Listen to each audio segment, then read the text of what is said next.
সংগঠন ছাত্রদলকে বাঁচানোর জন্য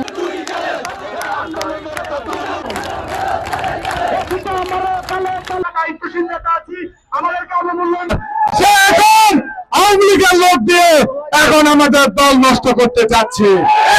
আমরা আমাদের বর্তমান প্রধানমন্ত্রী তারেক রহমানের হস্তক্ষেপ কামনা করছি। আমাদের সিভি, আমাদের ব্যাকগ্রাউন্ড দেখে আপনারা এই কমিটি বিলুপ্ত করবেন। যদি এই কমিটি বিলুপ্ত না করেন, আগামীতে আমরা কঠোর কর্মসূচি সহ হরতাল সহ বিভিন্ন কর্মসূচি দিতে বাধ্য হবে। আমরা নাগরিককে বলে দিতে চাই, আপনারা যারা আমাদের এই হক নষ্ট করেছেন, আল্লাহর কাছে বিচার দিলাম, আপনারাও আমাদের মতো করুণ পরিণতি অপেক্ষা করছে। টাকা নিয়ে কেন আমাদেরকে মায়েদের কাছে এখন শুনতে হয় তোকে ক্ষমতা আসছে দল থেকে বাদ দিয়ে দিয়েছে, এসছে আমাদের বেঁচে থাকার দরকার কি? আপনারা আমাদের 17 বছর আন্দোলন সংগ্রাম করিয়ে আপনি এখন আমাদের কর্মী দিয়ে জেলা ছাত্র দল গঠন করেছেন।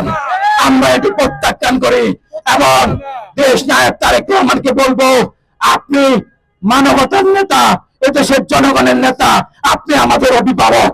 আপনি আসেন নোয়াখালী জেলা ছাত্র দলে পৃথিবীর ইতিহাসে, বাংলাদেশের ইতিহাসে, ছাত্র দলের ইতিহাসে কখনো এই ঘটনা ঘটেনি।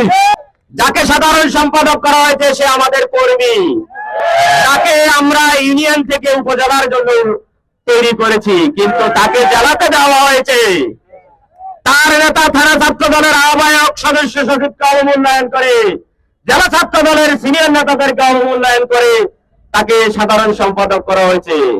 যে কমিটিতে অযোগ্যদেরকে সিনিয়রদেরকে রেখে জুনিয়রদেরকে স্থান করা হয়েছে এবং অনেকে ছাত্রত্ব নেই, তাদেরকেও জেলা কমিটির ভাইটাল পদে অধিষ্ঠিত করা হয়েছে। আপনারা আমাদেরকে বাদ দিয়ে কমিটি করতেন, সেটা আমাদের জন্য সম্মানজনক ছিল। এটা আমাদেরকে আহ্বান করা হয়েছে এবং আমাদের রাজনৈতিক 17 বছরের রাজনৈতিক যে ক্যারিয়ার বা ছাত্র রাজনীতির যে ব্যক্তিত্ব, সেটাকে আপনারা গলা ছেড়ে হত্যা করেছেন। আমরা সবাই একযোগে এই কমিটি থেকে আমরা প্রত্যাহার করতেছি এই কমিটি এবং এই কমিটির পদত্যাগ করতেছি। পাশাপাশি যদি আগামী কয়েকদিনের ভিতরে এই বিষয় সিদ্ধান্ত না হয়, তাহলে আমরা আমাদের কর্মীদেরকে নিয়ে গণপদত্যাগ কর্মসূচি ঘোষণা করব, যেখানে আমাদের 4-5 হাজার যত কর্মী আছে আমরা একযোগে আমাদের কর্মসূচি প্রণয়ন করব এবং আমরা আলোচনার সাপেক্ষে আগামী দিনে আমরা আমাদের কর্মসূচি অব্যাহত রাখব।